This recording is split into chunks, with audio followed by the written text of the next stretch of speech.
podrías dar tu nombre, por favor? Claro, Alejandro de la Vega Calderón. Con Ernesto Zedillo,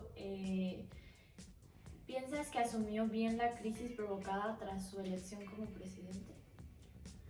No, definitivamente no. El conocido error de diciembre de 1994 pues acarreó muchos problemas.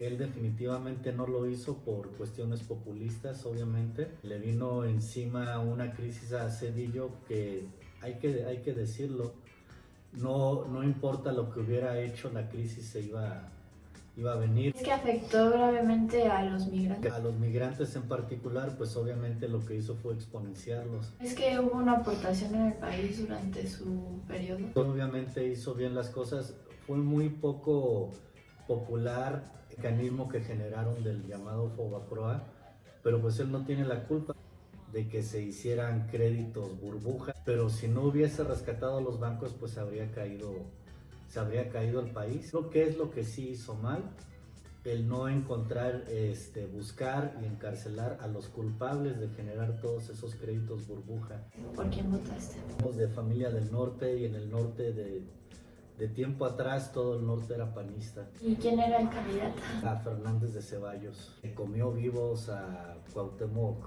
Cárdenas, demasiado gris Ernesto Zedillo. Se disparó tanto en las preferencias electorales que extrañamente tomó una pausa de 20 días porque tenía que descansar. Pasamos a Vicente Fox. ¿Tú votaste por él? En el 2000 eran 71 años de la prevalencia de un solo partido en el poder, entonces ahí no fue tanto votar por Fox, más de él había muy poca estructura de qué es lo que querían como país, y fue la alternancia que todos celebramos. El ver a alguien panista pues es algo que nos llenó de expectativas a todos y pues fue un fracaso rotundo, no hizo absolutamente nada. Se vio rebasado. Fue una presidencia donde estuvo atado de manos, donde no hubo una alternancia, no hubo un cambio, más cargada de los empresarios y con un doble impuesto, estaba el ISR y el IETU, entonces fue algo muy triste. Respecto a sus relaciones internacionales, ¿crees que fracturó una alianza? Hubo una crisis muy fuerte cuando estaba Fox y estaba Castañeda con Cuba, donde grabaron a Vicente Fox diciéndole a Castro que nada más cenas y te vas, como corriéndolo. Fue a visitar a la reina con botas de charol, se brincó el protocolo y abrazó a la reina, un payaso. Pues México siempre había sido muy destacado, muy ecuánime, muy a favor de los derechos humanos, muy de proteger a todos, de los famosos asilos. La presidencia de Vicente Fox fue una payasada en todos los sentidos. Económicos también. No descolló en la economía como tanto pensaba que lo iba a hacer, a pesar de que hubo excedentes petroleros. Esos excedentes petroleros pues nadie los vio. ¿Conociste el enfrentamiento que hubo contra Andrés Manuel López Obrador cuando quería tomar la presidencia? Que Vicente Fox lo quería impedir. Sí, el liderazgo del entonces presidente de México, que no hizo otra cosa más que abanderarlo y brincándose cualquier tipo de protocolo, tomó la presidencia para a partir de la presidencia generar impedimentos a la candidatura presidencial de Andrés Manuel López Obrador. Curiosamente lo que logró fue lo contrario. Con el siguiente presidente, ¿votaste por él? No. Felipe Calderón, michoacano de toda la vida, es la parte conservadora, es la parte que muchos dicen que es la parte del muro. El muro es el brazo político duro, armado en ciertas partes de todo lo que era el bastión cristero. Era Guanajuato, Jalisco, parte de Michoacán. En esa parte se enquistó Felipe Calderón y a partir de ahí es que fue subiendo. Fue candidato a la gubernatura de Michoacán. Michoacán no lo quiso, Calderón nunca nos lo perdonó. Muy cantado que hubo un fraude, que quien ganó la presidencia fue Andrés Manuel López Obrador. Muchos panistas que fueron parte de los que orquestaron todo este fraude lo dijeron hace poco que sí hubo fraude. La forma de legitimarse de Calderón, un Congreso tomado, entró por la puerta de atrás, tomó el juramento porque lo tenía que tomar ahí o no lo podía tomar. Fue muy caótico. Esto también fue con el crimen organizado, ¿no? Que empezó con lo de Felipe Calderón. Sí, sí, la guerra contra el narco es todo ese tiempo. Se fue contra todos y contra todo. Nos fuimos dando cuenta, sobre todo los especialistas, que era una guerra muy selectiva, que era una guerra contra todos menos contra el cártel de Sinaloa. Resulta que no era una guerra, sino era más bien un reacomodo entre sicarios. El hecho de que se tengan videos donde se evidencia todos estos arreglos, todos estos acuerdos que hubo entre el gobierno de México, entre el ejército mexicano y entre los narcotraficantes, pues evidencia lo mal que estaba. Es que tuvo un papel importante en esa época cuando fue la pandemia del H1N1. Sí hubo cierres parciales, muy parciales. A nivel económico no se vio, no hubo paros totales como ahora. Se redujo a mucha información, mucho bombardeo de que usa el cubreboca, lávate las manos, saluda con el codo. Ahora dicen que saludes con el puño cerrado, en ese tiempo era saluda con el codo. Dice que fue una respuesta muy temprana por parte del gobierno de México, y ahí se afianza el PAN de decir que su liderazgo estuvo más en prevenir que en el tratar de lidiar con una pandemia rebasada. Fue buena idea reformar la IFE, ahora INE. Claro, esa es una victoria de los ciudadanos. No fue victoria de ningún político. Era el casi decir, quieres que votemos por ti, entonces tienes que hacer esto. Y la verdad es que siempre hubo fraudes en la política mexicana.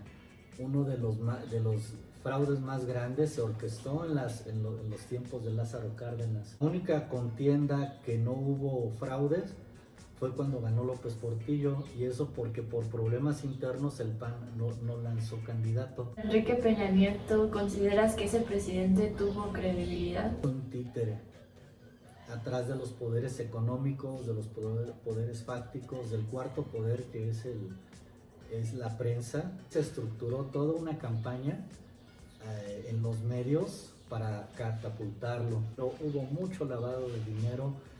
Había obras, cada semana salía en la tele, fue muy publicitario, fue un gran bluff, atrás de lo cual no había nada. El sexenio de Peña Nieto pues fue el sexenio de los empresarios que lo pusieron ahí. Estabilizaron un poco las aguas tan abruptas de la guerra. Ahora ya era entre narcotraficantes. Sufrimos muy feo aquí en Michoacán. En su tiempo estaban los llamados Zetas, que era un cártel, que era una especie de guardaespaldas de narcotraficantes. El momento en que empezaron a desaparecer los pequeños narcotraficantes, los Zetas se quedaron, y como ya no podían rentar sus servicios a pequeños narcotraficantes, comenzaron a secuestrar, a asesinar. Empezó a crecer un poder alterno que incluso hasta cobraba impuestos en diferentes partes del país, pero que empezó aquí en Michoacán. Empezaron a salir los autodefensas. El gobierno no me protege, yo me protejo yo solo. Pues fue un boom publicitario. En todas partes del mundo decían que, o sea, en México es un país sin ley, tan es así que hasta la gente se arma para defenderse. Que realicé bien lo que fue llamado gasolinazo. El mayor peso lo absorbía Pemex y las ventas de Pemex. Era la gallina de los huevos de oro. Como los panistas se comieron a la gallina de los huevos de oro, ¿dónde los vamos a sacar? Pues los tenemos que sacar de los impuestos. No puedo cobrarle impuestos al que vende calcetines en el centro, pero ¿qué pasa si yo le pongo un impuesto a la gasolina? Él y todos utilizan gasolina, entonces ahí voy a comenzar a balancear. Entonces eso es lo que comenzaron a hacer. Se comenzaron a destrozar a Pemex y comenzaron a cargarle más impuestos a todos. Andrés Manuel López Obrador, ya el último, ¿consideras que hasta ahorita es un sexenio exitoso? Fox, todas las grandes expectativas que teníamos todos del cambio. Aquí en el primer año que no había pandemia no hubo crecimiento. ¿Qué pasó? No, es que había tanta corrupción que está muy difícil, no la pandemia, y Andrés Manuel López Obrador lo dijo, no, pues la pandemia nos vino como anillo al dedo. A él sí, porque le ayuda a justificar todos sus fracasos. Hay una política de que el gobierno del estado tiene que controlar todo. Quiere tronar mecanismos que hay para controlar la educación, la transparencia, y los quiere tronar, destrozando todas las victorias que tuvieron los ciudadanos. Y ya no quiere al IFAI, ya no quiere los mecanismos que desconcentran las decisiones que se toman a nivel energía, o los concursos de obra. Si yo quería trabajar para el Estado, yo tenía que, el Estado presentaba unas bases, las publicaba, todos los que quisieran concursaban, y en una forma muy transparente decían quién ganó y por qué. No, el 80% de los trabajos que hace este actual gobierno de la cuarta transformación son asignaciones directas. Y ahora con la pandemia está empeorando, ¿no?, su calidad. Totalmente. Las decisiones las tomó él, el presupuesto lo controla él, porque, o sea, a diferencia de otros gobiernos como el gobierno de Calderón, por ejemplo, Calderón tenía todo el Congreso en su contra. Ahora no tiene que hacer nada de eso porque todo el gobierno y todo el poder, tanto en el Congreso como en el Senado, lo tenía la mayoría. Es muy peligroso todo lo que está haciendo. No hay ninguna aportación hasta ahorita. Tratar de rescatar a Pemex sea algo bueno. El día de hoy, quien tiene petróleo tiene poder. Pues muchas gracias. Gracias a ti.